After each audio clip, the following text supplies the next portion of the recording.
Thank you. Thank you for coming. Nice to meet you all. Still glad to be here, actually. I'm going to read, I've been doing this work on the 1990s, and I'm going to read from that or talk my way through it. I'll probably read some and talk some. And I've done it. I had that moment where I was gonna try and not read this talk, and then because I've done that thing where I've torn it apart and I haven't put it back together, and so I'm having to read an old draft of it, and I'm also going to be skipping parts of it.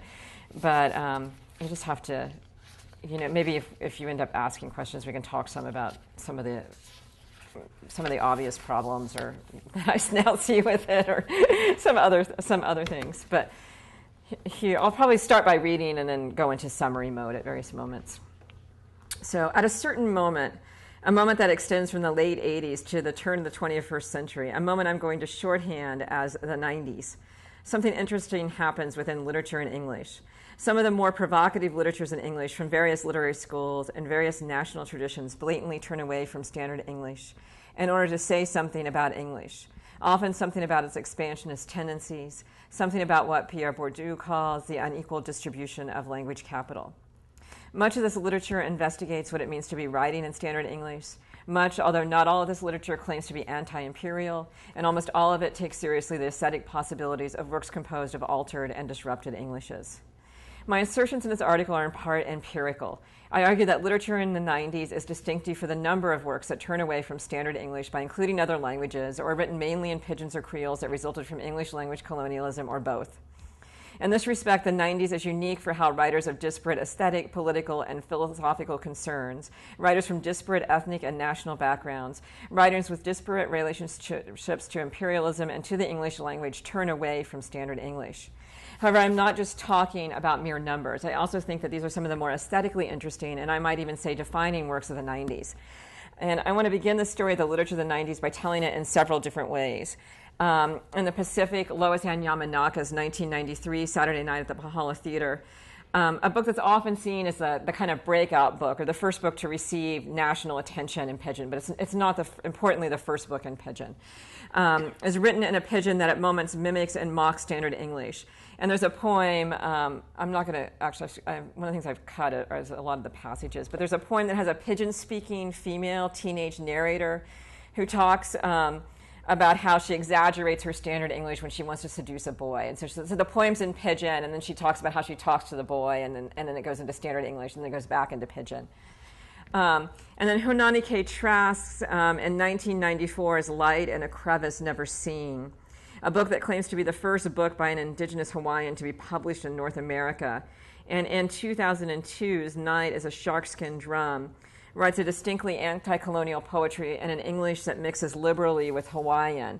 And each book ends with a 5-page glossary that, as Benedict Anderson notes about early indigenous language dictionaries, functions as a sort of how-to of political resistance. So like the terms are like land, beloved land, the land of one's birth, and you kind of get this long list of kind of politicized terms that are the ones that are in Hawaiian.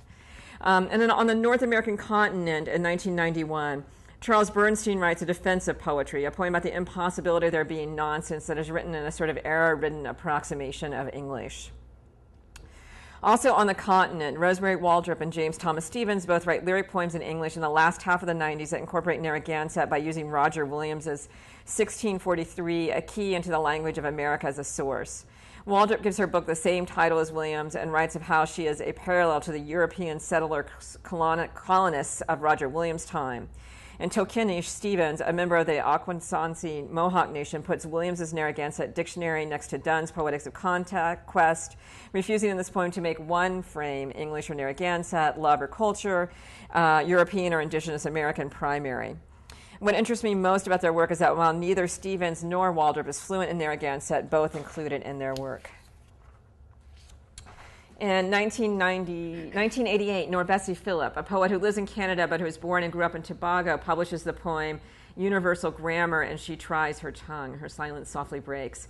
In this poem, she takes a single cliched sentence about a tall, blonde, blue-eyed, white-skinned man.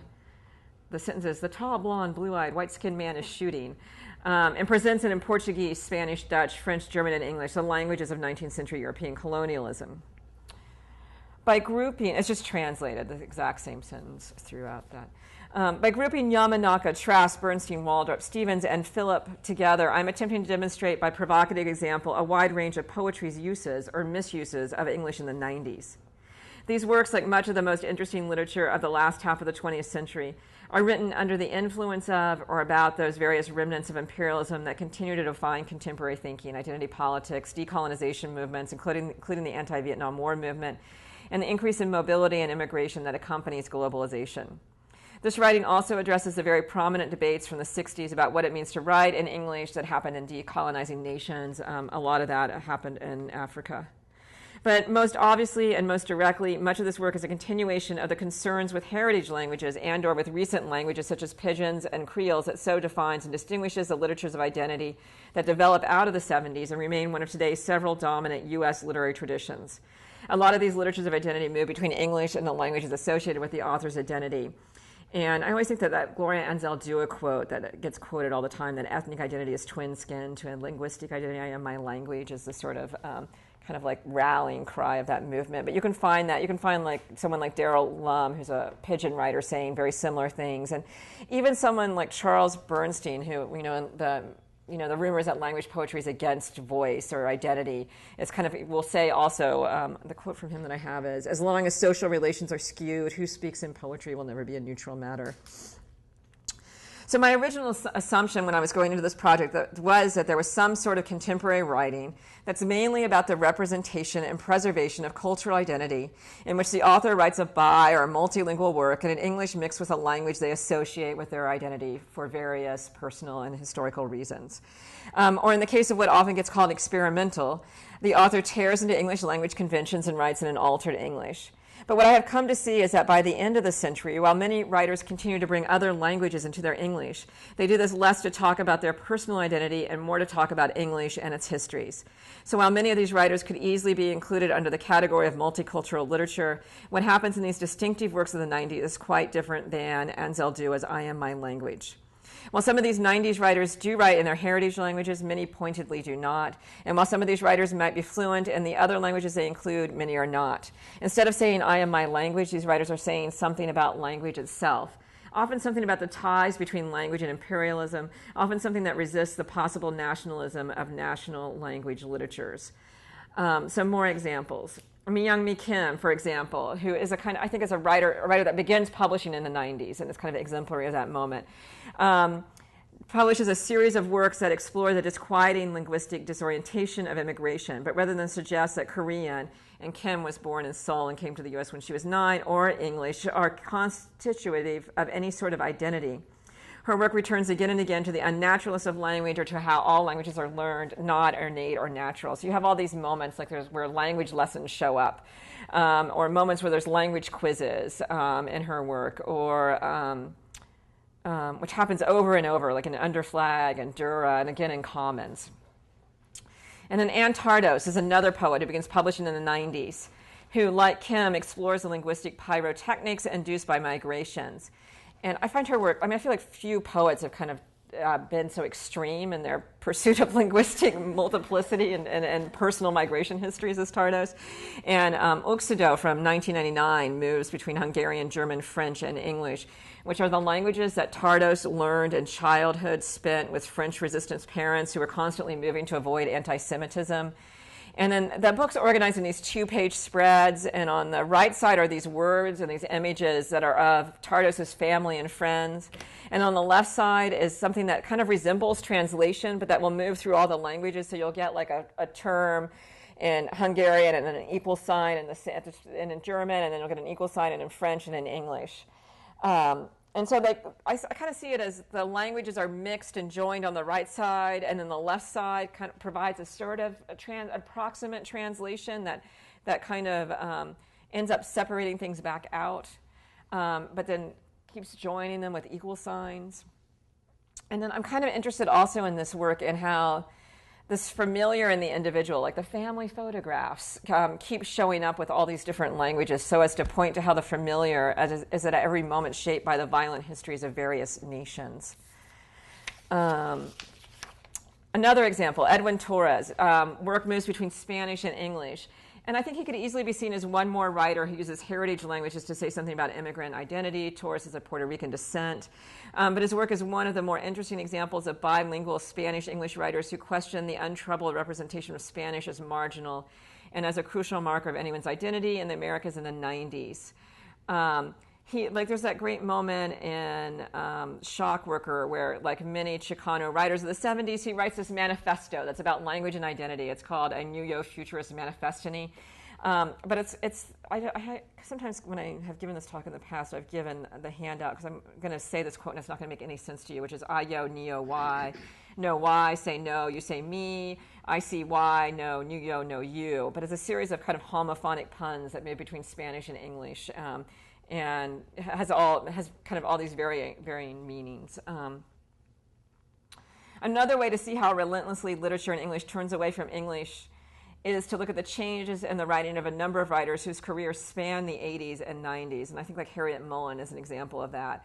Her career begins in the 80s, and then she has that first book, that 1981's Tree Tall Woman, which is an almost classic example of the literature of U.S. identity politics. It's written in a slightly colloquial English, but not so colloquial that one would call it Black English. So Spanish shows up as an accent, and most of the poems in it have the singular African-American female narrator, and there's like poems about the body. Like I've got this poem on quote from Heritage, which is a kind of joke on County Cullen's poem of the same title, and it's kind of about I looked at myself and then I discovered that I had my grandmother's big butt after all. It's a kind of it's a joke on identity poetry in some way.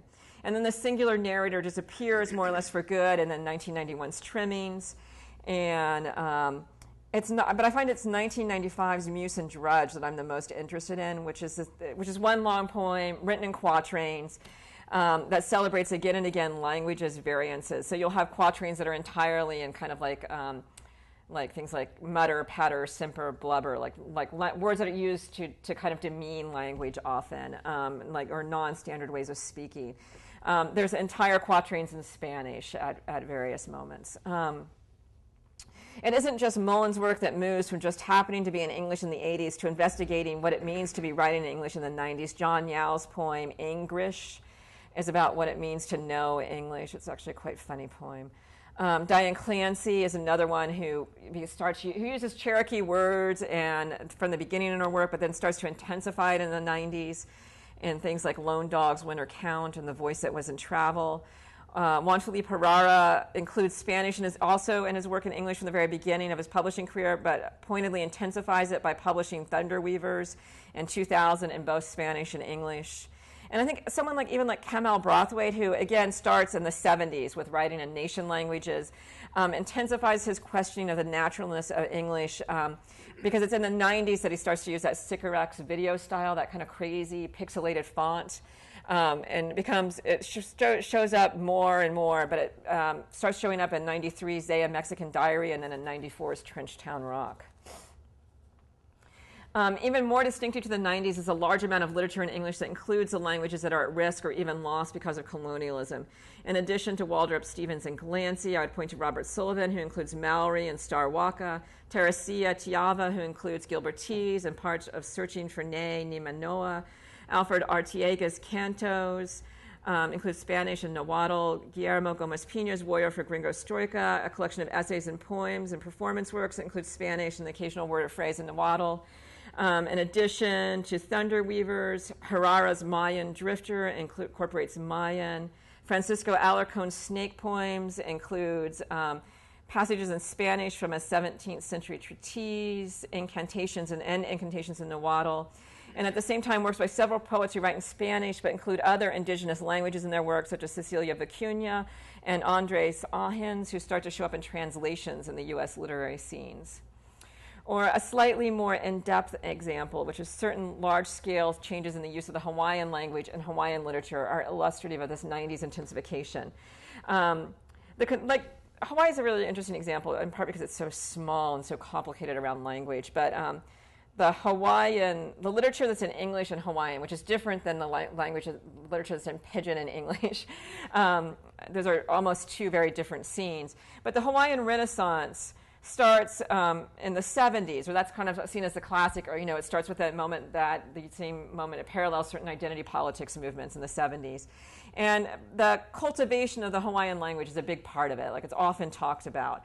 But most of the work published in anthologies that begin to show up in the 80s, and there's 3 major anthologies that show up in the 1980s, feature work that's mainly in English, with at most a sprinkling of Hawaiian words.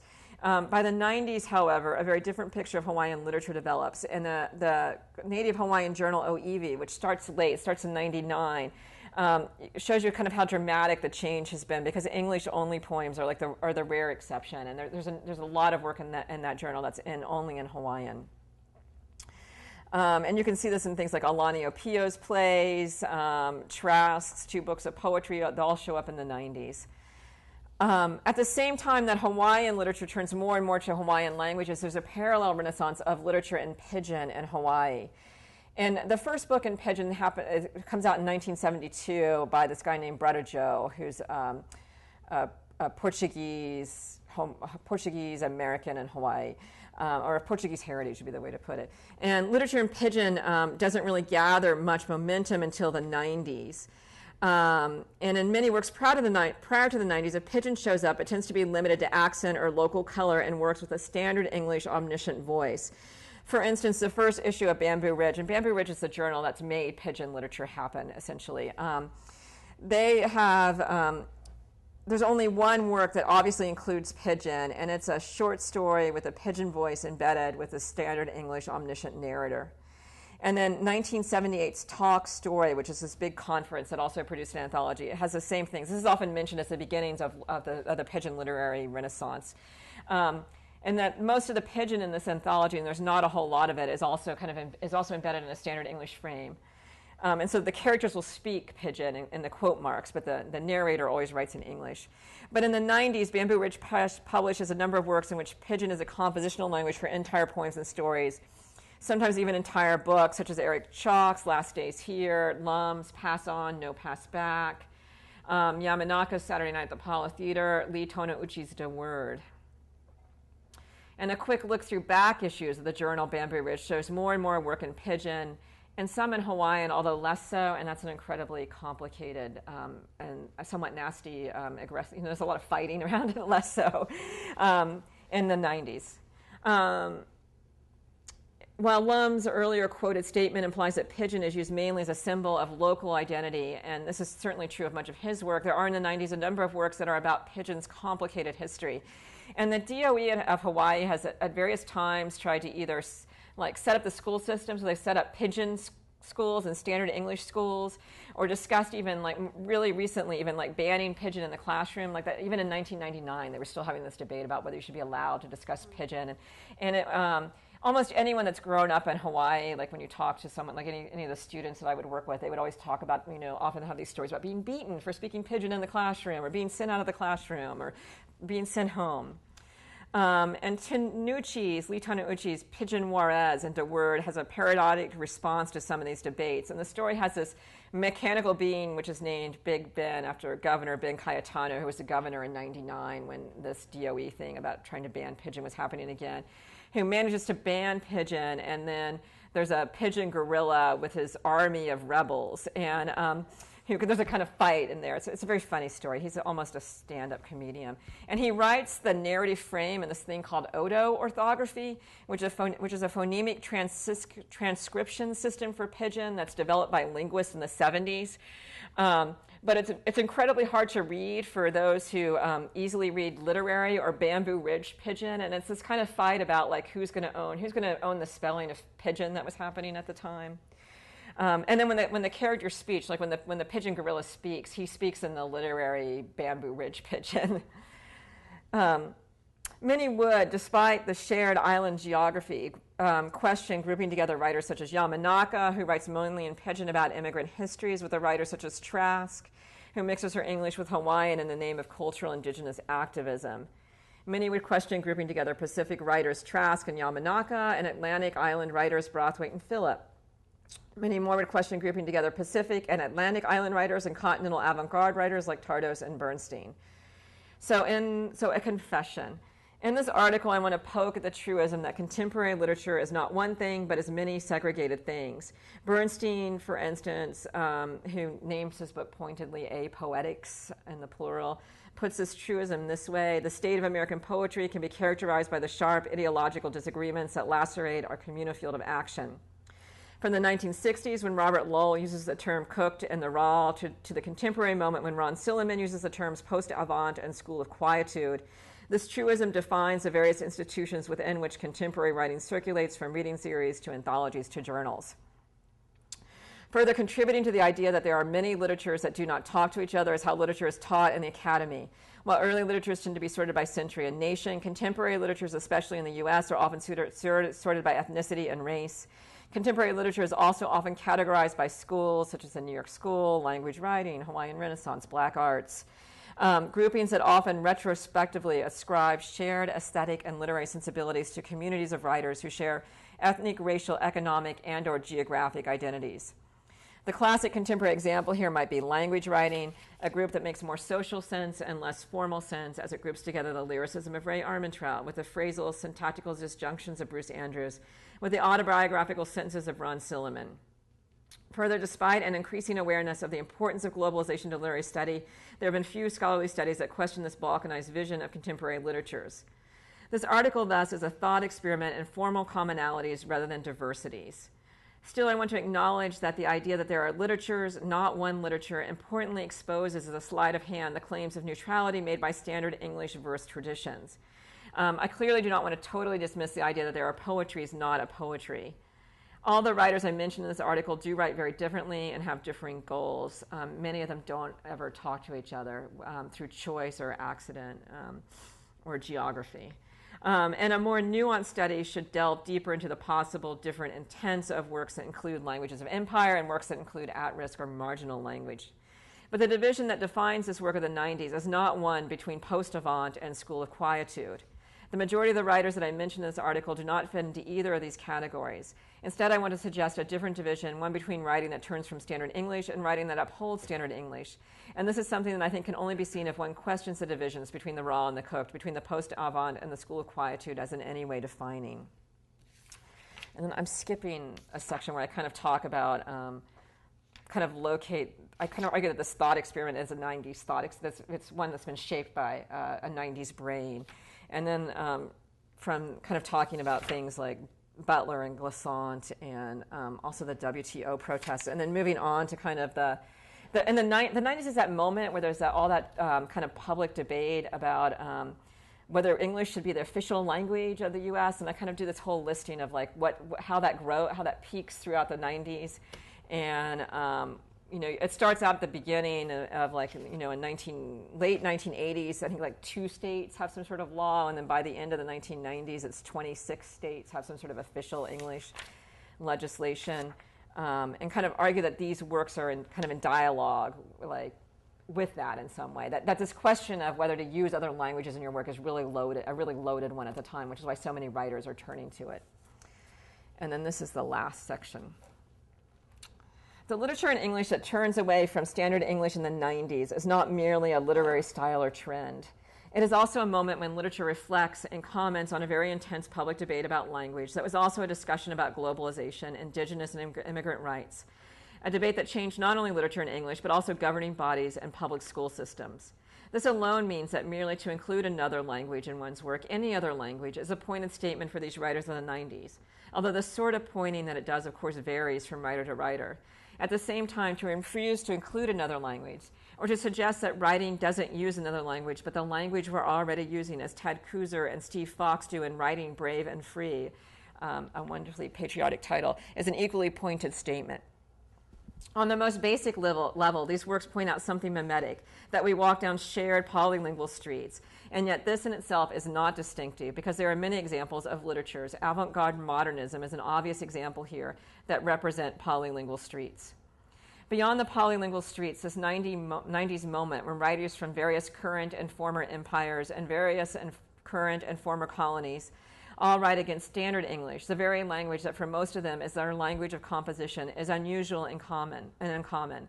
This literature of the 90s is part of a long discussion about what is the public business of literature. But these works are having to wrestle with the debts of contemporary relationality in a time of forced and dramatic globalization, with how humans are together in the same room. They are insistent that literature is not merely for individual self-expression, and they also assume that writing can be separated from its ties to the national. They assume that the ways that we talk about things do not belong only to us or only to the U.S., that we need at moments the languages of others, languages we might or might not identify with. And not only that, it might be the only way that we can think with any complexity about the contemporary moment. But I should also admit that this literature of the 90s, full of diverging concerns, and the things these works have to say about the room that we are all in together. I've cut something out of that. That makes no sense, but anyway. Some of these writers, such as Bernstein, Liu, Mullen, Tardos, and Torres, attempt a version of a social networked writing, one attuned to finding different connections amid the frequencies of language, amid the noisy way that words and literary forms are public business. They explore the connections among languages, and they point to how languages are both national and universal, are both intimate mother tongues and yet clearly cultural, created by groups of individuals over time, requiring consensus, constantly absorbing what is often marked as foreign and often permeable, since anyone can learn them. Some of these writers, such as Alarcón, Artiega, Gómez Pina, Herrera, Stevens, and Waldrop, acknowledge that as they write in English, they overwrite the languages that were present before English arrived. These writers are often not fluent in all the languages they include in their work, and they often make no heritage claim on them. I read this not as appropriative, but rather as an awareness that we are all defined by others, by other languages, without our consent, and that part of thinking with others and with literature means thinking about how one negotiates this, means risking error. Some of these writers, such as Artiega, Brathwaite, Kim, Stevens, Glancy, Sullivan, Tiava, Taneuchi, and Yamanaka, while they are attentive to the shared histories that are the inevitable product of colonialism, are also attentive to the differing access points and power relationships that define shared histories. And some of these writers, such as Apio, Gómez Pina, Phillip, and Trask, write more intensely in resistance to these shared histories as they contest dialogue as a meaningful possibility. And some of these writers, such as Apio, Trask, and many who publish in the journal Oivi, pointedly align their work with various resistance struggles. It is not that these differences do not matter. They do. And these differences have been well documented in much scholarly writing, but their similarities matter too. This article more or less ends with the year 2001, and if I stop this larger story there, I can tell a story of a triumphant revision to multiculturalism, of a slaying of the potential nationalisms of single language literatures, and of a return to the idea of a literary commons, one complicated in interesting ways by an awareness of imperialist shared and yet unequal histories. But the story I'm attempting to tell, of course, does not end. It continues and gets more convoluted. While I do not want to indulge in the sort of myopia that insists that the U.S. 9/11 changed everything, there is, after 9/11, a rallying call made for lyric and for plain speech poetry in the U.S. Poetry gets a lot of attention after 9/11. Days after 9/11, or was it hours, W.H.'s odd and strangely relevant September 1st, 1939, shows up in my email box from several different people, and it takes off from there. Publishers Weekly, in an article titled Solace and Steady Sales in the November 2001 issue, points out that people turn to poetry in times of crisis. Mary Carr announces in the New York Times of January 2002 that the events of September 11th nailed home many of my basic conventions, including the notion that lyric poetry dispenses more relief, if not actual salvation, during catastrophic times than perhaps any art form. There follows from this a willful attempt to reclaim the poetic commons in the name of a nationalist literature and standard English by both governmental institutions like the NEA and private ones like the Poetry Foundation and the U.S. Poet Laureate position. In 2002, there's the Ruth Lilly gives the $200 million to Poetry Magazine, a story I'm sure you're well aware of. With this money, the Poetry Foundation hires John Barr, who declares that his mandate is to help the poetry find its public again. In a process that involves rejecting poetry, which he says written in the rain shadow thrown down by modernism. It's kind of like one of the first pieces that he writes when it's announced that he's taking over the Poetry Foundation. And then by 2003, Dana Gioia, whose 1991 Can Poetry Matter is a diatribe against the same modernist tradition that continues to upset Barr 11 years later as chairman of the NEA. Among his legacies is a partnership between the NEA and Lockheed and Boeing. In 2004, Tad Kuzer, who pointedly claims on his website to be known for the clarity, precision, and accessibility of his writing, is appointed poet laureate. This group has some institutional success. The Lilly Bequest undeniably puts poetry into the business pages of the newspapers for a few weeks. Although whether any of these institutions manage to amuse and improve semi-literate regular folks remains an impossible to answer question. That's actually, I've cut this Steve Evans quote, and that's from his. The semi-literate regular folks is not my language. And it's hard to figure out what Bar, and by extension the Poetry Foundation, might mean by that rain shadow of modernism. In the 90s, Bar published a book called Grace that uses the freedom of a Caribbean-like speech to get away with murder. It sounds like Jar Jar Binks and Star Wars. It's a strange and bitter book. I don't know if anyone's read it. I would love to talk about it with someone, but I can't find anyone who's actually read it. It's hard to understand this strange bitterness, this blackface. It's a mocking attack on the turn. Is it a mocking attack on the turn against standard English that so defines the 90s? Is it something more mundane? I actually have no idea. Similarly, the Poetry Foundation is at moments hard to figure out. The public face of the Poetry Foundation is their website and then the journal Poetry. The website appears to be ecumenical and inviting and paying a variety of poets to participate on their Harriet blog, yet the website has a Find a Poet tool that features the names of around 8,000 poets. And of these 8,000, around 1,500 have these, are developed. They have pages with a photograph and a note and a few poems. And the other 6,500 are the names of the people who have published in Poetry Magazine, and pages are going to be developed for them eventually. And then I mentioned 27 poets in the first section of this article, and only 2 of them, Bernstein and Glancy, are included on the site.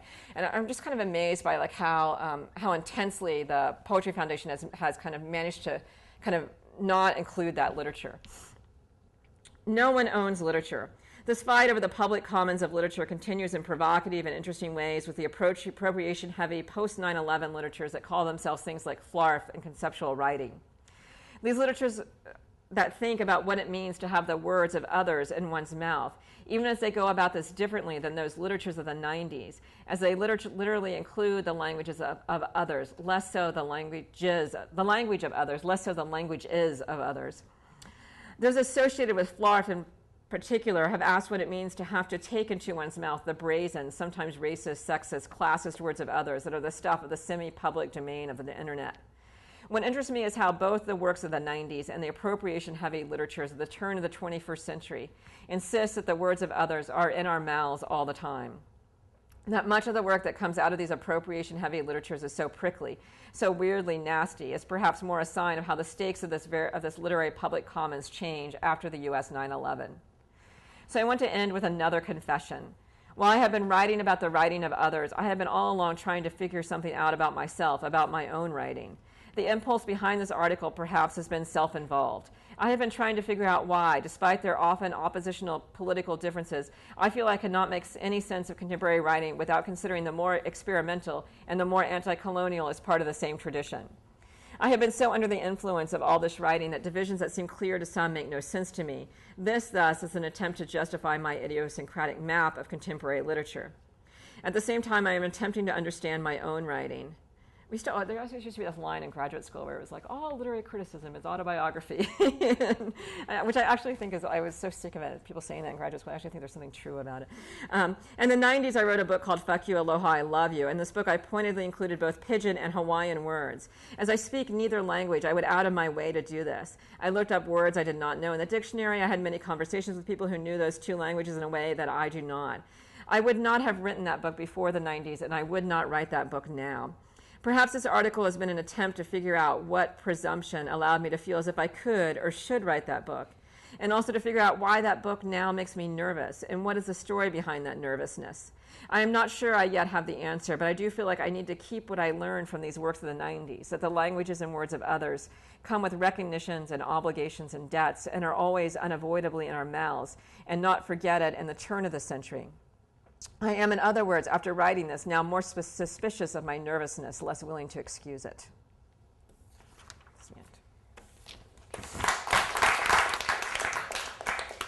Lots of questions. Be gentle. Well, I loved the reading yesterday, and so I want to begin by saying that I really did. I found it was intellectually exciting and wonderful writing, and I want to read the text. On the other hand, I have to say I didn't agree agree with very much that you said today. I would imagine. Yeah. And so I want to engage in sort of friendly, critical dialogue here. And let me tell you a few of the things that I think about on this topic that I don't find adequately engaged by what you said.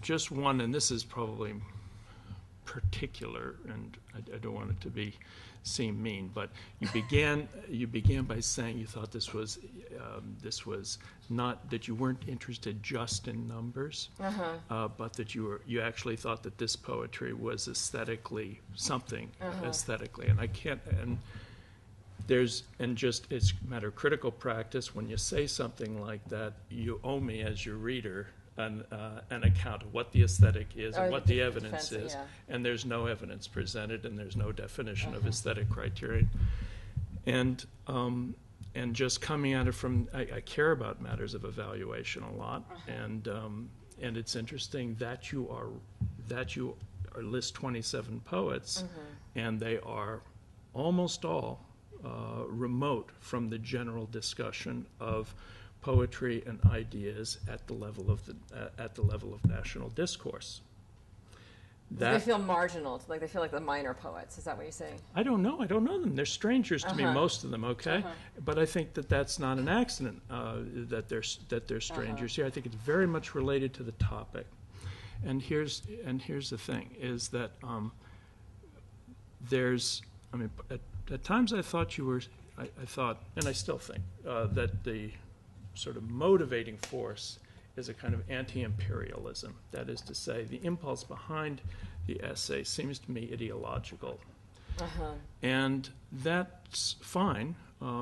We need to discuss, though, pourquoi we're against empire, not just presume it, that we're all right there. But we need to say then, if you want to say, well, I'm against empires, I want to do something about it, and I'm an intellectual, and I work in language, and now let's talk about how to do that. And let's look at the record of how other people who have felt this in the past have dealt with it. Let's take Ezra Pound, okay? So Pound was an apostle of clarity and precision, which terms come in for derision late in your essay. That's a problem, I think. And moreover, he had a sort of explanation of this, and it wasn't his alone. That is the role of clarity and precision. I'd just say as a footnote, too, that it's not just, and I know you know this, but efforts to write in Pidgin, Creole, and dialect and so forth go back. There is that footnote that's like, I'm not making the new. Okay. So what is it about clarity that interested Pound? Was it just that he wanted to tell people what to think? I don't think that was it. He said, and Eliot said, the business of the poet is to purify the dialect of the tribe, echoing Mallarmé, echoing Dante. And Pound explained this more fully than Eliot did, and he said using sort of Confucian language, he said without clarity in the language, there's going to be no clear adjudication. If you cannot clearly distinguish this from that, you will not have justice. And he means really justice in the courts. And without clear laws, clear language in the laws, you're not going to have clear adjudication. So that he said it's the business of the poet not just to express an attitude, but actually to keep the language clean. And he got that from Ford Madox Ford at the beginning of early 1912, something like that. So these poets of that generation, they felt that there was a relationship between the language that they used in their poems and ultimately the language on the tongues of people pushing money over the counter, people signing bills, people signing contracts, people making promises, and so forth throughout the society. And that poetry was the place where the language is sharpened. So it may be a mistaken notion. and we can talk about it. What does that presume and so forth? I think it's quite controversial. It may be anachronistic.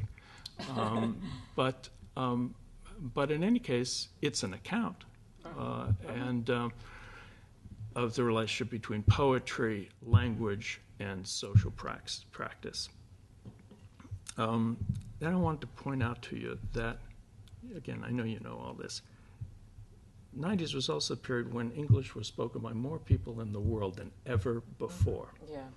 And that's not really just simply because somebody is pushing English. On the contrary, English is pushed less in the 90s and now than it was earlier. For example, we're sitting in the English department at the University of Chicago. It's a typical high-class elite institution. The name of the department is Department of English Language and Literature.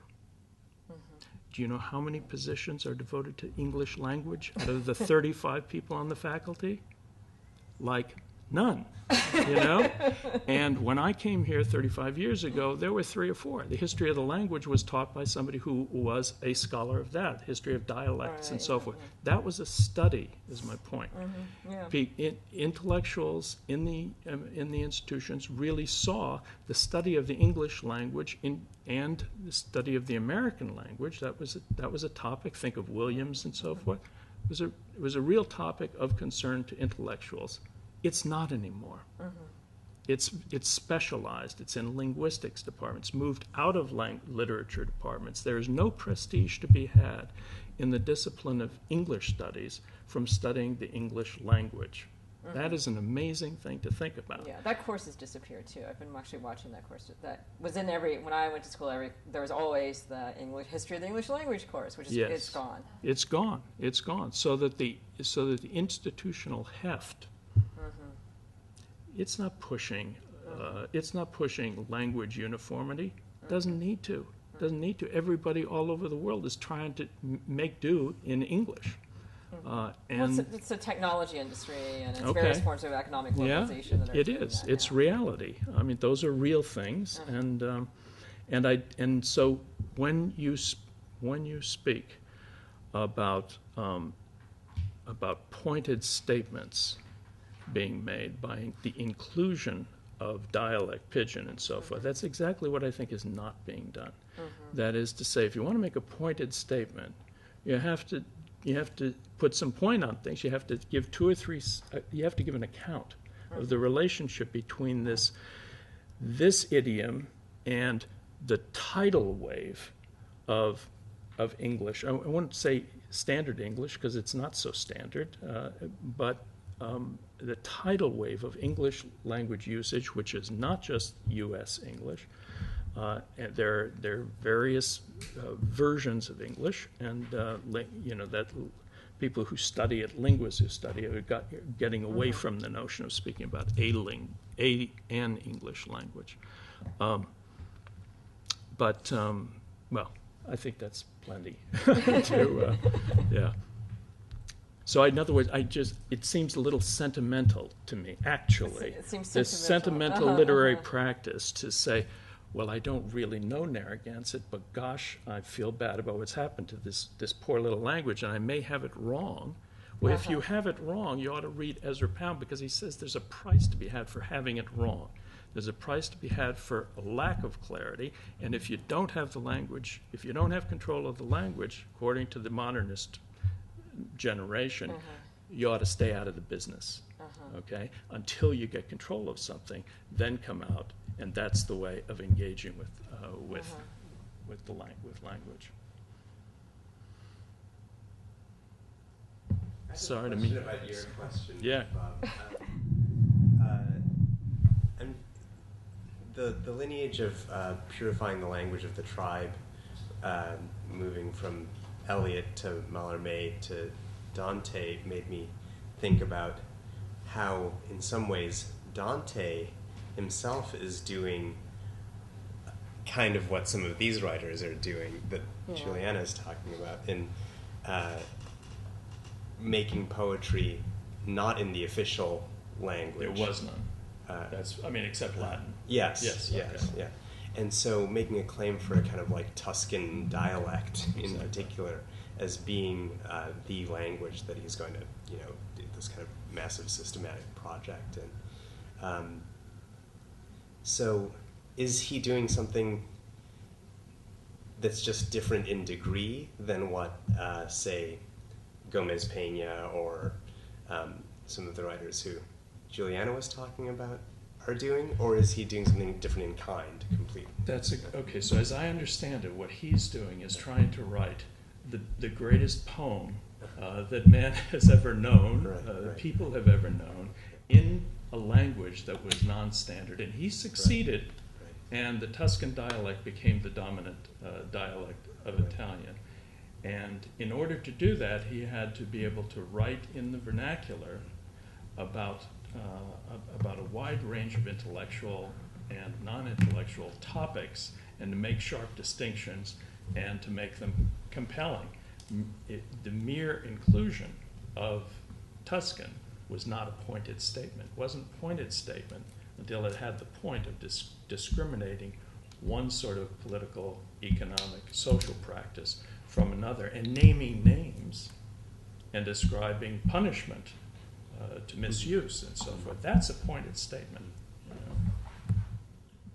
I mean, part of me, I think there's a lot of variance. I feel like there's a number of texts where I could say this is a pointed statement, and Pio's plays, Trask's poetry, actually a lot of the Hawaii stuff. There's a number of even Yamanaka's work where you're kind of getting very pointed discussions about why to use that. And then I think you're right, less so about someone like Waldrop and maybe even someone like James Thomas Stevens, which I feel like that move to Narragansett's somewhat ambiguous. And it's probably more historical and less linguistic. And so, I mean, I actually think that's actually kind of good place to potentially start to push things more, is like what's pointed and what's unpointed, or what's soft and fuzzy, and just a little pokey. I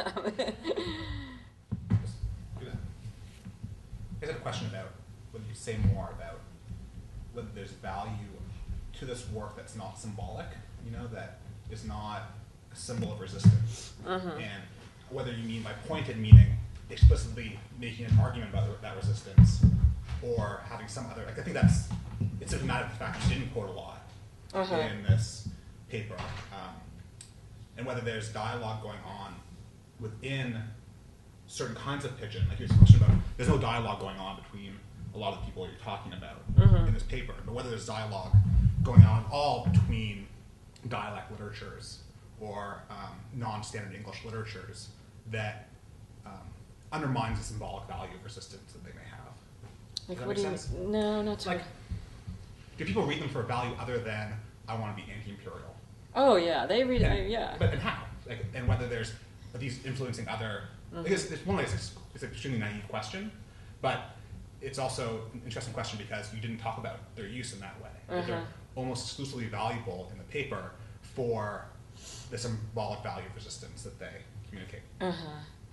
Well, I mean, you could probably you would have your own answer for why people read. If you've read, the Waldrop book, Language of America, and you might read that for various reasons of having an aesthetic interest, finding that work beautiful. I mean, I think that might be something that people might say about someone like Rosemary Waldrop's work a lot.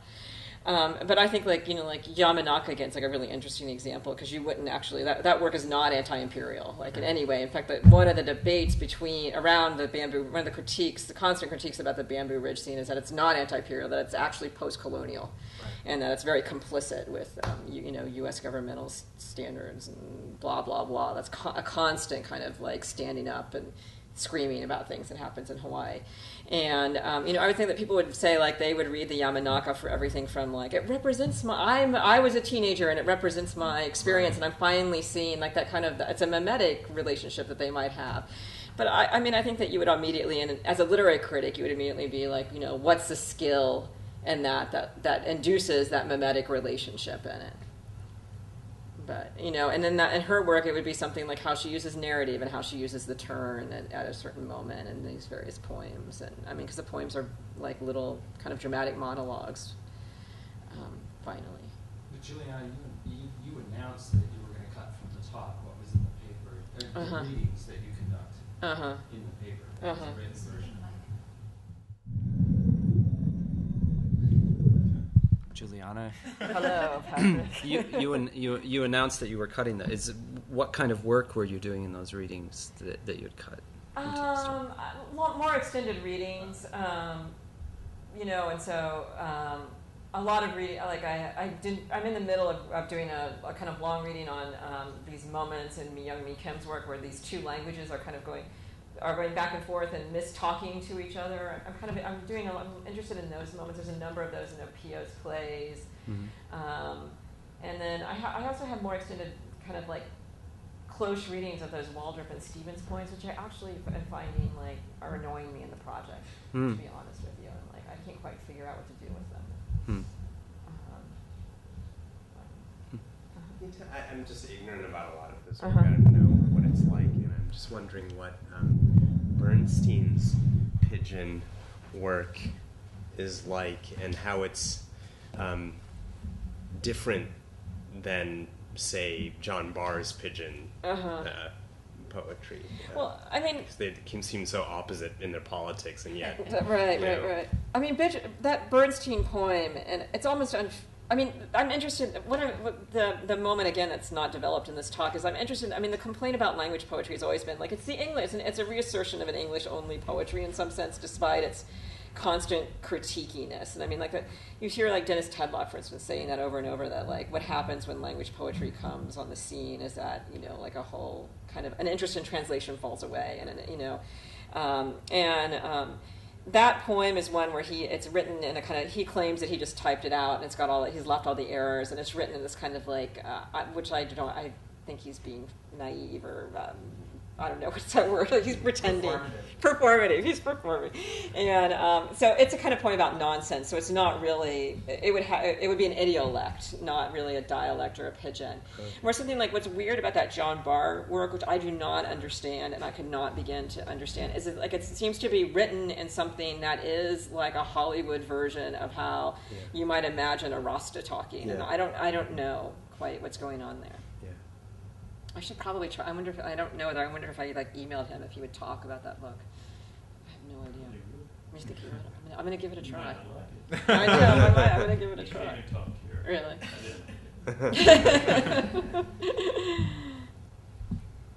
So, as a literary critic, if I were going to engage in this, I would go to the passages that you quote, and I would ask whether, or to any passages you adduce, and I would ask, and I wonder if this is the question you think needs asking, whether or not the languages that are represented other than English have the capacity demonstrated to express something that is ill-expressed in English, or to render something forceful that is rendered less forcefully in standard English. That is to say, I take it that we actually live in a world in which there is competition between languages and competition for expression of the experience of being alive and of thinking and so forth, and we're looking for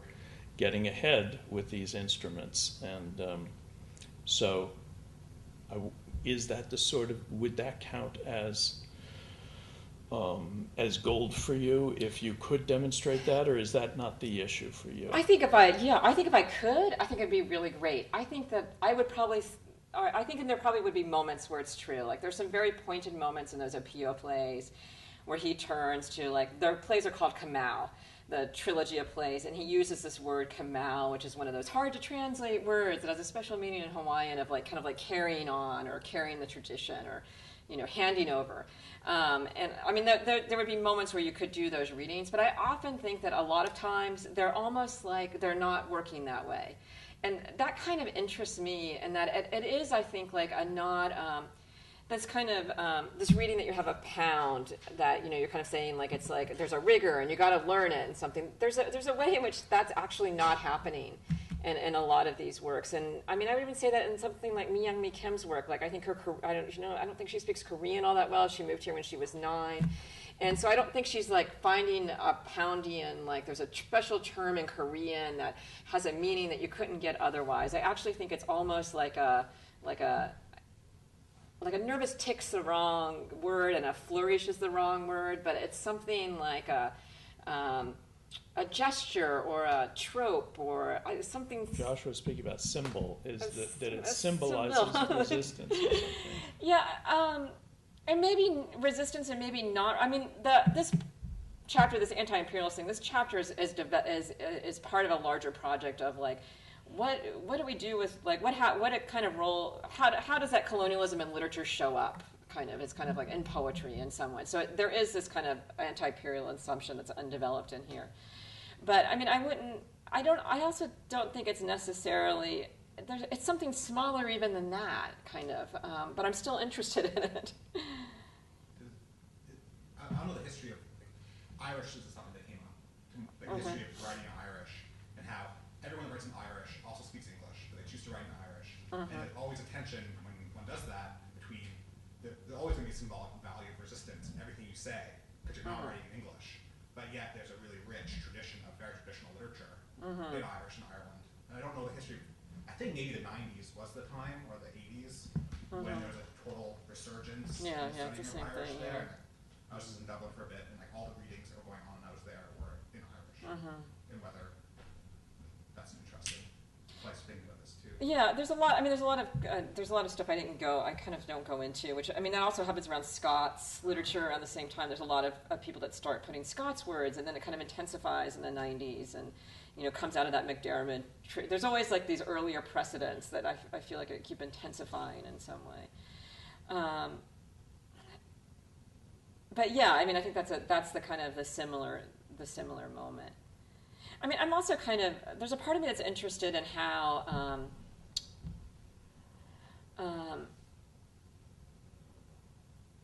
like you're not supposed to do it in a certain way. Like I think you're not supposed to put Narragansett in your poem, like by the current rules of like what it means to be studied in identity or studied in some way. And I'm kind of interested in that. Like why do people keep doing that? Why do they keep doing it when it's like there's a lot of talk about don't write about things you don't know. Juliana,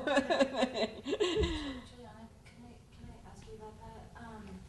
So one thing that you said is that you're a little bit, nervous around "Fuck you, I love you," because there are pidgin words that appear in there. There are words in Hawaiian that appear in there, and one of the things I gather from what you say, and I might have this wrong, is that that was an acceptable aesthetic material poetry practice in the 90s, whereas now it's being rethought and it's being used much less. But what's also really interesting right now is that there's like really wide-scale appropriation of material on the web, right? That's other people's voices that can be injected into poems, and sort of as long as it's in English, that sort of appropriation is okay. But the moment that it crosses the line into being another language, there's a lot of anxiety around that, and it's not right. It's not just that there's anxiety around it, it's also part of kind of a passé aesthetic that maybe people don't think of as cutting edge or something like that. I mean, I don't know, but I'm just wondering what you think about the difference between those two things, and if you could say, I don't know. But the difference between this stuff I'm trying to say is the 90s work and this kind of like conceptual, flarfy type thing. Yeah, it's hard. I mean, they're not parallel, for starters. It's like, like the Flark conceptual, what is it, like 6 poets in New York kind of having a fight. And then I'm kind of trying to talk about something that's like way larger, but I'm kind of interested in how it might be a continuation of similar concerns in a kind of different manner. I actually don't think that appropriational practices, taking verbatim speech from the web, from something that you wouldn't necessarily identify with your subject position, but using it to ventriloquize something or just using it in various ways is only limited to flarf. Yeah. I think that it's actually a really true. widespread technique right now, and not just in poetry, but throughout the arts. And so, I mean, I guess it's, for one thing, I'm thinking about your second piece yesterday and talking about class and how people don't seem to mind appropriating the diction or the verbatim speech of people who are in other classes in order to make their art, whereas they would never abuse Hawaiian language that way, or presume to ventriloquize it in that way. You know what I mean? Like, I think that the difference that you point out there is interesting, and I'm not saying that it's necessarily parallel, but just that they're both techniques of some kind of ventriloquism or poaching, or making a foray into something that you wouldn't consider yours coming from you. I don't know, just something to. Yeah, I don't know. I mean, one of the things that this paper is also responding to that's not in here is a kind of a memory of a work by Timothy Brennan that I actually has not come out yet in print, and where he kind of was doing this work on jazz, and he was talking about, he was arguing with that, the argument that jazz was invented in the U.S. South, and was taking all these moments in jazz where there were clear clear appropriations, is what he was calling them, of work from places like, from the African traditions, from Cuba and stuff like that. And he was saying, like, look, they stole, and they claimed as their own. It's a kind of the Elvis argument, right? The argument they make about Elvis. And I was kind of interested in it because he kept, as he made this argument, he only quoted critics who were saying the dumb thing about how the U.S. invented jazz in the South, and he didn't quote a single musician. And I was kind of like, did the musicians actually think that they had made all that up their own, or were they actually in dialogue? And I became interested in that kind of like the way that I think it was just kind of like what kind of dialogues might we not be seeing, or something like that. I think it's the kind of question I'm kind of like, when you're doing work as a creative writer, if these things can be divided, what are the ways that like critics might not be getting at something, or what might they not be saying? Might not they be seeing around this appropriation question? So I felt like the easy thing to like look at this work and would be like, hands off that other language, especially that indigenous language. And I was kind of interested in like, is there a way to read that as something that actually might not be so kind of like as appropriative, or as Well, I think that that's one thing that you start to get at here, that there are that what we with too wide a brush or whatever label appropriation, you're getting at really subtle differences in the way that people use other languages and other voices in their work. And I think that theorizing that is really, really important. I mean, that's one thing that I'm thinking about. I mean, like questioning, is this work important because it's anti-imperial, right? Does it have to be involved in that kind of political resistance and struggle? Is that why you're valuing it? Is that why you're paying attention to it? I think, no, a lot of the work that you're talking about is interested in like the opacity and materiality of language and these strange language experiences that we're having, especially right now. I mean, this is later, obviously, with all the new media and all of this kind of stuff. But anyway, it's not, what do I want to say? It's a reflection. It can be a reflection of your linguistic experience without necessarily being a kind of appropriation or a kind of anti-resistance. It can just be an investigation into things that are happening, phenomenon that you're experiencing. So. What it does interest me, though, is whether the notion of transparency and clarity and precision, if these are objectives that we share in our intellectual and linguistic lives, or whether we think these are just ideological tools for the oppression of people who ought not to be oppressed. And I'm in the former group. I want clarity. I want to know what is legal, what isn't legal, and I want the law really enforced uniformly, not differently on this block out of respect for these people, and differently on that block for the respect of these people, or differently enforced for women than for men, or for blacks than for whites, and so forth. I want uniformity. And that's dependent on clarity, enlightenment, sort of notions of transparency. I don't feel that's macho. Well, I'm not trying to be flip here, but wouldn't fascist be a better word? Speaking of pound, I mean, uniformity across cultures and languages, as though there is a universal pit of truth and value. Who's the advocate of that? Pound writes in Chinese. Right, and that's my point. He's constantly undercutting through his practice and through his process. Yeah, but it's not undercutting. He says this, and he says, if you want to understand something, you have to try these different languages, and the different languages have a better grip on some topics than on others.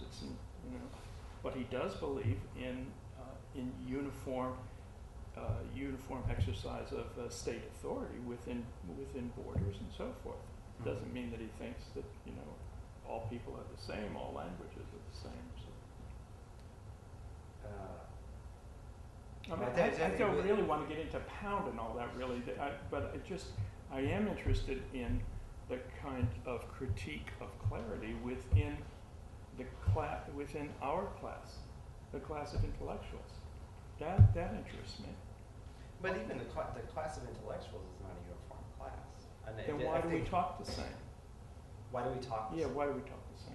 Well, I talk the same because I'm, here in the room with you in this discourse community, and I understand it as a discourse community, and that there are certain standards, and it's decorum.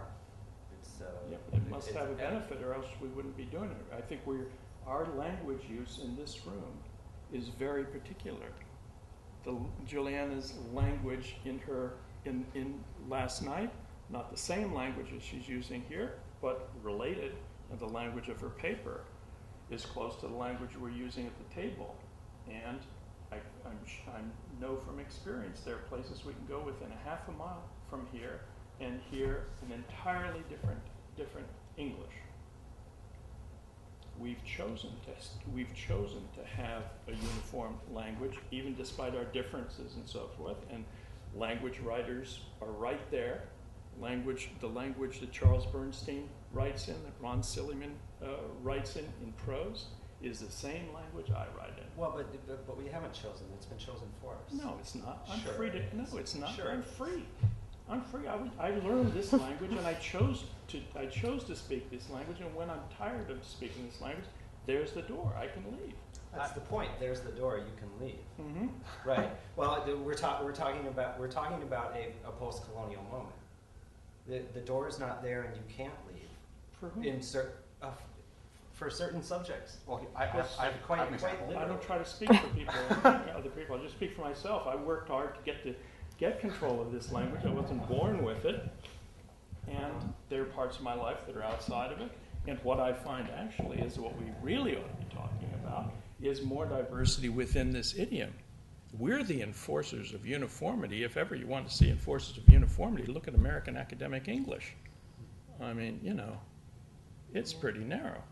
And and within those syntactic and dictional protocols, we celebrate diversity.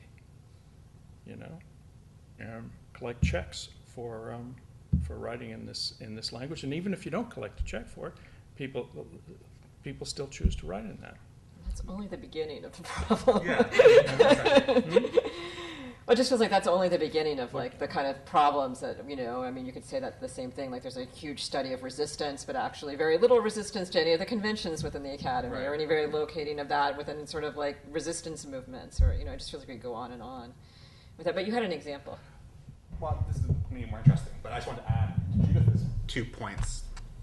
One of the reasons for writing in this language, or in a different language, is to kind of somehow capture one's experiences of the world, and also for resistance. But also the third part I would add is fantasy about non-complicity, that if I speak in a different language, I can somehow get outside my subject position in an exploitive environment. And I think that fantasy is in Pound, and I think that fantasy, the poem I think about, and this happens to be the poem I'm thinking about, and I hate it when people bring, what about my thing, but I'm going to do that, is Mendelssohn has a poem in 1934 called To the German Language, which is this masterpiece of Russian, but it's this fantasy about we cannot speak honestly in Russian anymore, and we have to speak in German, and we're going to flee to the German language, and only that is a language that we can have honest communication in. And it's this idea that you don't choose.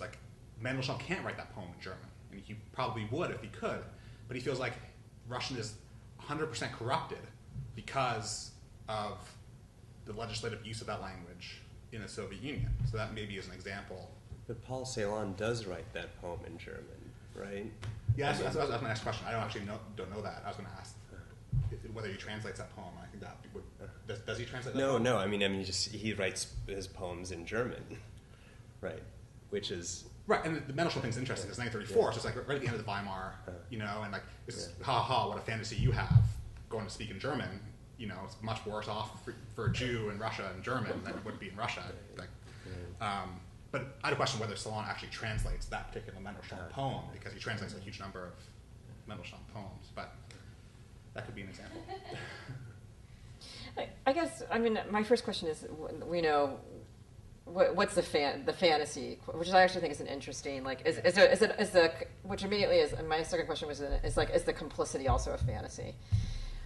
Is it all a fantasy, or or can we say that it is actually non-complicit and other forms are complicit? Which I'm kind of interested. I don't know what the stakes are of those two I feel like registers, but talking about complicity is like really an act of hubris at the same time. People want to feel, poets want to feel important, and they're somehow complicit in oppression, and then they are, in a way, but the underlying wish is they were more complicit, because then there would be more to resist, and that it's. Oh, I speak in English, or I write poems in English. I'm somehow enforcing English as its dominant culture, and they're really not, in a way.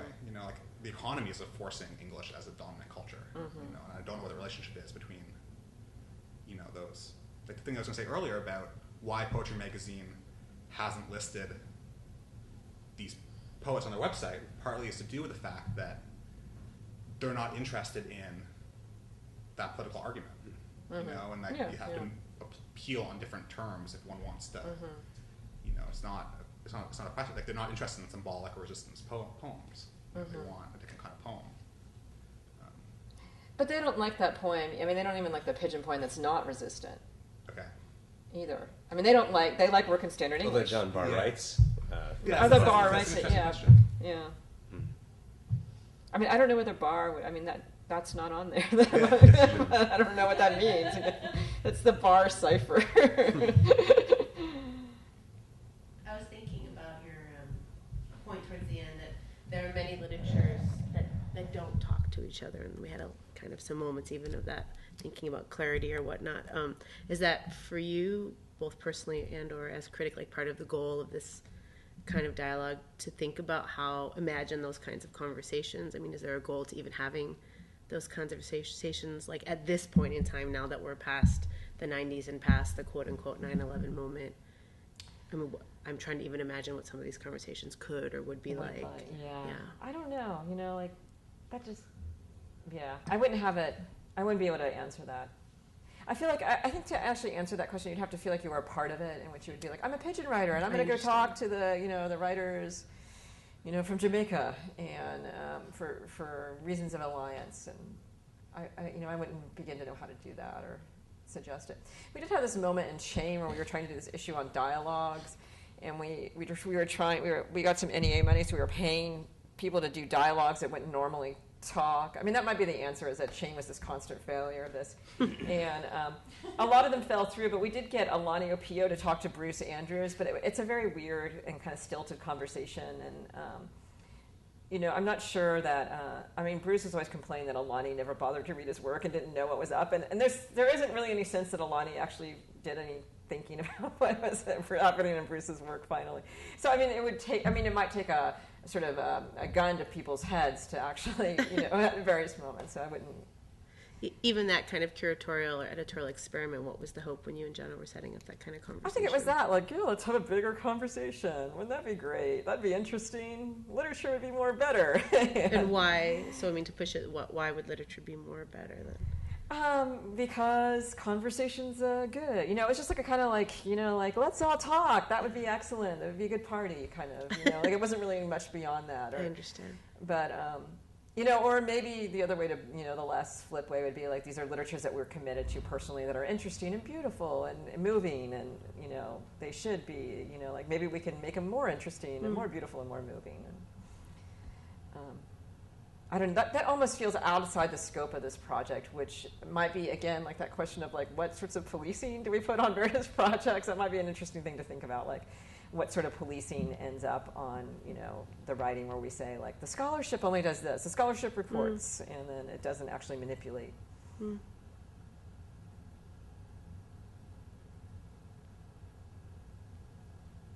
Juliana, this might be a, you don't have to answer this question, but I'm wondering, do you think at the end of his connection with do you think that that's a fantasy of complicity? I would probably argue with him more around his reading of Complicity. Like, I'm one of those people, like, I actually think it's important to be all constantly saying, I'm guilty, I'm guilty. And I think like that kind of, like you keep saying, it's the I actually think that I am perpetuating all sorts of things when I write in English all the time. I'm not going to stop, but, you know, like, it feels to me like I have to do two things, both not stop and not stop thinking about what I'm doing at the same time. And, I mean, that kind of, like, I think you're right. It is the economic, it's the tech thing. I mean, there's a series of things that are pushing English, and it's actually not poetry. If it were to do it, would be very, very ineffective at it. But I still think it's part of that. Like, they're all part of one symbiotic structure all day long, and I find that interesting. Like, instead of I don't find it. I just find it's like something like you just have to admit that you go through life with, and it interests me to admit it. Like, I think it makes better work to be admitting it. But I don't actually think it's like, as a political program, I don't think it's effective. That would be. No, I agree. I didn't mean to advocate that necessarily. I just think it's interesting to think about. Like, that's been a problem with teaching class on Thoreau, and that's exactly Walden's problem. How to be vigilant all the time, and how to come to the realization that by withdrawing from society, you're not changing it at all. Right, yeah. To be aware of one's simplicity is you're always going to fail in the end. But there's still an amazing amount of gain involved in that as well. Or not acknowledging it doesn't help you. Right. Well, you have to acknowledge it. Like, but what do you do once you acknowledge it? Right. You know, like, it doesn't really get you. Well, maybe you make. I mean, don't you have the possibility, like, of making choices, like what's within, for example, your use of oil? You know, Yeah, you can do less harm. I think you can do less harm. What's within your. Yeah, but whether doing less harm is the same as doing good, I don't know. And I think Thoreau's dissatisfied with doing less harm, and that's insufficient. Isn't it also, though, that he's, I mean, this is getting off the subject, but he's also reinventing himself as a kind of model subject, that, you know, if there were more Thoreaus, more people who lived with those principles of economy, et cetera. Yeah, I actually think that's true. I think it's the opposite, but that's different. It's idiosyncrasy.